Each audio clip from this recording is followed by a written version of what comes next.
Bill ഞാൻ ചോദിച്ചില്ലല്ലോ. ഇവിടെ ചോദിക്കാതെ കൊടുക്കുന്ന ഓരോ സാധനം ബില്ല. ഞാൻ ആരാണെന്ന് അറിയോ? എനിക്കറിയില്ല. പുറത്താരെങ്കിലും ചോദിച്ചു നോക്ക്. തൽക്കാലം സാറി ബില്ലൊന്ന് പിടിച്ചേ. ഇദ്ദേഹം ഈ വാർഡിലെ കൗൺസിലറാ, സെബാസ്റ്റ്യൻ കുഴുവേലി. അടുത്ത ടൈം മുനിസിപ്പൽ ചെയർമാൻ ആകും. ഓൻ പുതിയ ആളാ, നിങ്ങൾ ക്ഷമിക്കേ. എന്താ ബിരിയാണി! സാഹിബിന്റെ ബിരിയാണി എത്ര കഴിച്ചാലും മടുക്കില്ല. ഇവിടുത്തെ മട്ടൻ ബിരിയാണിയിലെ മട്ടൻ പോത്തിന്റെ ആണോ അതോ മൂരിയുടെ ആണോ? ആനേന്റെ. എടോ കുഴുവേലി, 6 മാസത്തിന് താഴെ പ്രായമുള്ള ഇളം ആട്ടിൻകുട്ടിന്റെ ഇറച്ചിയാണ് നമ്മുടെ ബിരിയാണിന്റെ രഹസ്യം. പിന്നെ പടച്ചോന്റെ കൃപയും. എന്നും ബിരിയാണി ചെമ്പ് അടുപ്പത്ത് വെക്കുമ്പോ എന്റെ നെഞ്ചിനകത്തൊരു പെടപെടപ്പാ. പിന്നെ കണ്ണടച്ച് പടച്ചോനെ വിളിക്കും, എന്റെ റബ്ബേന്ന്. ഒന്ന് പാളിയാ തീർന്നില്ലടോ കച്ചവടം. ദേ, നിങ്ങൾ ആ ഹോട്ടലും നോക്കി, എന്തോരം കച്ചവടം ഉണ്ടായിരുന്നതാ. ഒരശ്രദ്ധ, പഴകിയ ഭക്ഷണം, ഫുഡ് പോയിസൺ. ഒടുവിൽ മുനിസിപ്പാലിറ്റിയിൽ നിന്ന് ആൾക്കാർ വന്ന് സീരി വെച്ച് പൂട്ടിയില്ലേ? പഴയതൊന്നും മറക്കരുത് സാഹിബേ. ഞാൻ എന്തോരം കഷ്ടപ്പെട്ടിട്ടാ പൂട്ടിച്ചതെന്നറിയോ? അതിനൊരു പുതുപുത്തൻ മാരുതിക്കാറ് നമ്മളും വാങ്ങിച്ചു തന്നിട്ടുണ്ട്. അതും മറക്കണ്ടാന്ന്.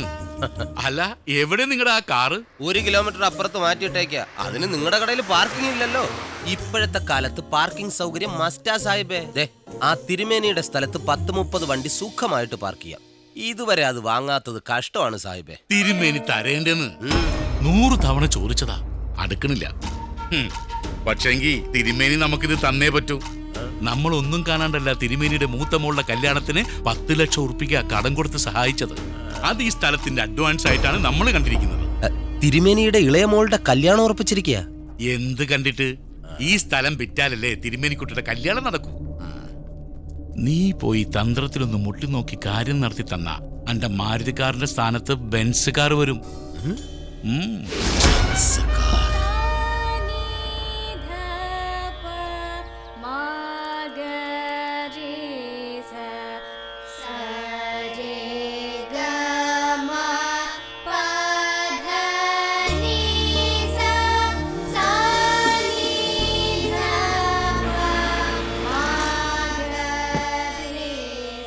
എന്താണോ കുഴിമേലി ഈ വഴിക്കൊക്കെ? ഒരു കല്യാണം നടക്കാൻ പോകുന്ന വീടല്ലേ, കൗൺസിലർ എന്ന നിലയിൽ ഒന്ന് അന്വേഷിക്കാന്ന് കരുതി. അന്വേഷിച്ചിട്ട് എന്തിനാ?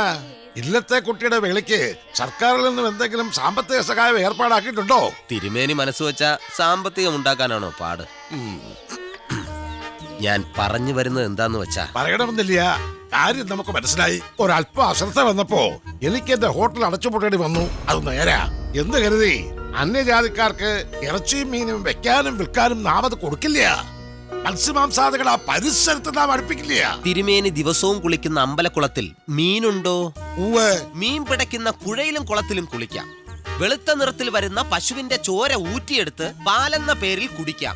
അതിലൊന്നും ഒരു ശുദ്ധമില്ല, വൃത്തിയില്ല.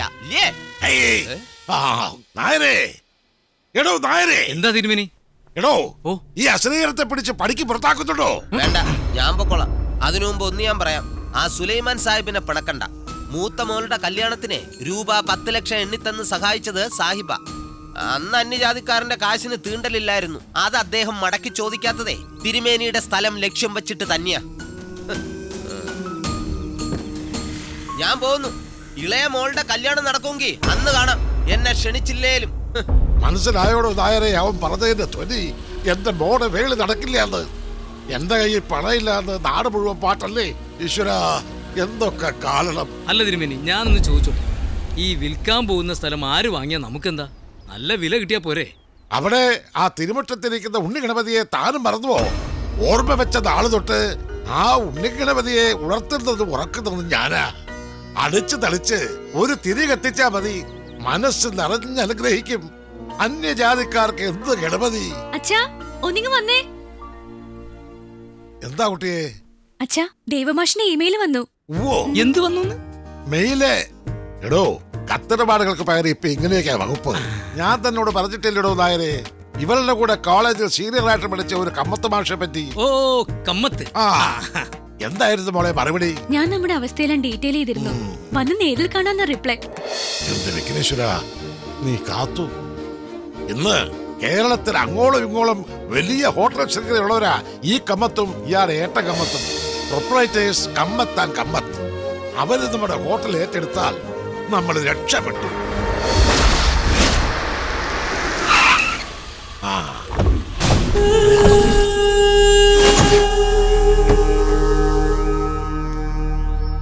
ആരാ?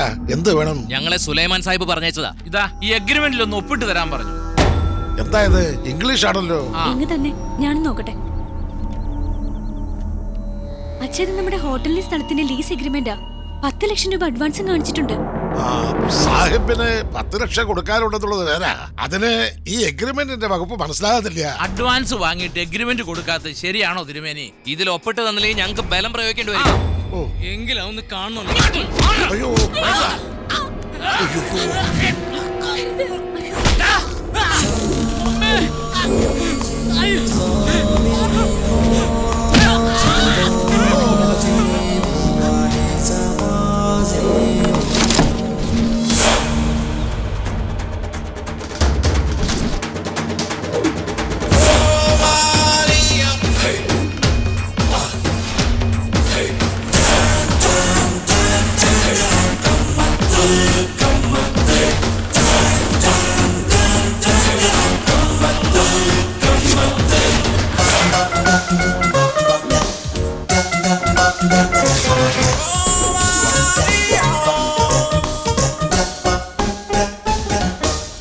വെങ്കട്പതി,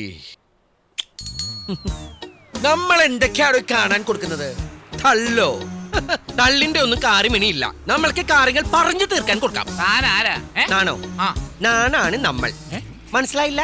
ഇല്ല. നമ്മളല്ലേ ഇപ്പൊ കാറിൽ ഇങ്ങോട്ട് വരാൻ കൊടുത്തത്. ഏ? നമ്മൾ എന്ന് പറഞ്ഞാൽ കൃഷ്ണകുടി കൃഷ്ണരാജ കമ്മത്ത് മകൻ ദേവരാജ കമ്മത്ത. ഇനി നിങ്ങൾ നമ്മൾക്ക് കാര്യങ്ങൾ പറയാൻ കൊടുക്കണം. എന്താണ് പ്രശ്നം? ഞങ്ങൾ സുലൈമാൻ സാഹിബിന്റെ ആളുകളാ. അപ്പോൾ അതാണോ പ്രശ്നം? അയ്യോ അതല്ല. ഇനി ഒന്നും ഇങ്ങോട്ട് പറയാൻ കൊടുക്കണ്ട. കാര്യങ്ങളെല്ലാം നമ്മൾ മനസ്സിൽ കണ്ടു. 10 ലക്ഷം രൂപയുടെ പ്രോബ്ലം അല്ലേ? ആ പണം നമ്മൾ തരും. മൂർത്തി, മൂർത്തിയുടെ കോട സുർക്കാൻ കൊടുക്കണോ? കോട സുർക്കാൻ കൊടുക്കണോ? തിരുമേനി, ഈ സാഹിബിന്റെ കയ്യിൽ നിന്ന് പണം മേടിക്കാൻ കൊടുത്തിട്ട് എത്ര കാലമായി? 1.5 വർഷം കഴിഞ്ഞു. 2 വർഷത്തെ ബാങ്കിന്റെ പലിശ കണക്കാക്കിക്കോട്ടെ. അപ്പോ 12,09,999 രൂപ 85 പൈസ. മൂർത്തി, നമ്മളൊന്ന് റൗണ്ട് ചെയ്യുന്നു. 12,10,000. 15 പൈസ ജാസ്തി ഉണ്ട്. എത്ര പണം നമ്മൾ വെറുതെ കളയുന്നു? കൊണ്ടുപോയി തിന്നട്ടെ മക്കനക്ക. മൂർത്തി, മേസക്കൊളുങ്ങണു, അനങ്ങാതെ നിൽക്കൂ. നിങ്ങൾക്ക് ഇത് സാഹിബിനെ ഏൽപ്പിക്കാൻ കൊടുക്കാം. ഞങ്ങൾ എഗ്രിമെന്റ് ഒപ്പിടിക്കാനാ വന്നത്. തിരുമേനി പറഞ്ഞ അനുസരിക്ക്. തിരുമേനി ഇനി ഒപ്പിടാൻ കൊടുക്കില്ല. താനിതിൽ ഇടപെടണ്ട. ഏർപ്പെടും. ഇനി നമ്മൾ ഏർപ്പെടും. അടിച്ചോടിക്കണേ പറട്ടെ. പറട്ടയല്ല, കമ്മത്ത്, ദേവരാജ കമ്മത്ത്. നമ്മൾക്ക് തല്ലാൻ കൊടുക്കല്ലേ. നമ്മൾ കമ്മത്തുമാറ് സമാധാന പ്രിയരും യുദ്ധപാരമ്പര്യമില്ലാത്തവരും അഹിംസവാദികളും ഒക്കെയാണ്. പിന്നെ എല്ലാവരും കൂടി നിർബന്ധിച്ചാൽ മൂർത്തി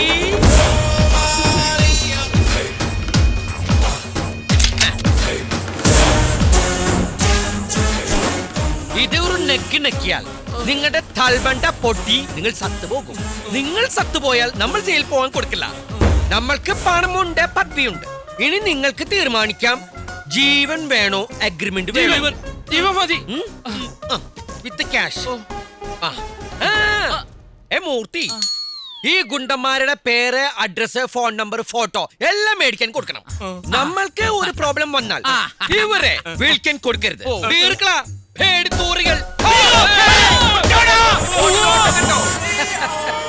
തിരുമേനി പേടിക്കാൻ കൊടുത്തോ? ഏയ്, ഇതിലുണ്ടയില്ല. ഉണ്ട നമ്മളുടെ സേട്ടൻ കമ്മത്തിന്റെ കയ്യിലാ. അദ്ദേഹം അത് നമ്മൾക്ക് പൊട്ടിക്കാൻ തരില്ല. പക്ഷെ അദ്ദേഹത്തിന്റെ കയ്യിൽ ഉണ്ട മാത്രമേ ഉള്ളൂ, തോക്കില്ല. തോക്ക് നമ്മുടെ കയ്യിലല്ലേ. തോക്കിൽ ഉണ്ട ഇട്ടാലല്ലേ പൊട്ടിക്കാൻ പറ്റൂ.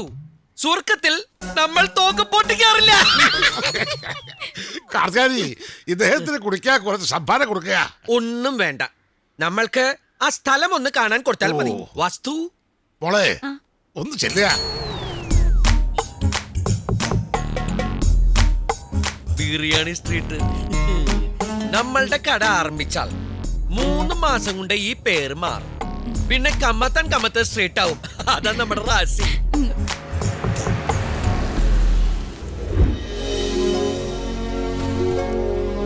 ശ്രീകൃഷ്ണ വിലാസം, കിഴക്ക് ദർശനം, ഐശ്വര്യം. ഗണപതിയാണ് പ്രതിഷ്ഠ അല്ലേ? കൗണ്ടർ പൊക്കി നോക്കുന്ന ആളാണോ സാഹിബ്? അതെ. നല്ല വെളുത്ത ഹാൽവ പോലത്തെ ഭംഗിയുള്ള ശത്രു. മാഷ് വരൂ, കടയൊക്കൊന്ന് കാണണ്ടേ? കാണണമല്ലോ, വരൂ.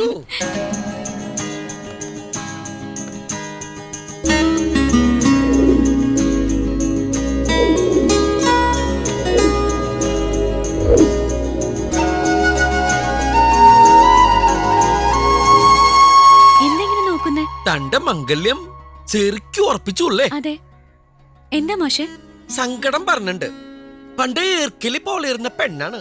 ഇപ്പൊ വളർന്ന മലമ്പുഴ യക്ഷയെ പോലെ സുന്ദരിയാവൂന്ന് അറിഞ്ഞിരുന്നെങ്കിൽ സത്യമായിട്ടും ഐ ലവ് യു പറഞ്ഞ് നമ്മൾ അന്നെ ബ്ലോക്ക് ചെയ്തേനെ. ഇപ്പൊ പറയാൻ കൊടുത്തിട്ട് കാര്യമില്ല. എന്തായാലും നമ്മൾക്ക് വളരെ വളരെ ഇഷ്ടമായി. അതല്ല, ഇതെന്തായാലും കയ്യിൽ നിന്ന് പോയല്ലോ.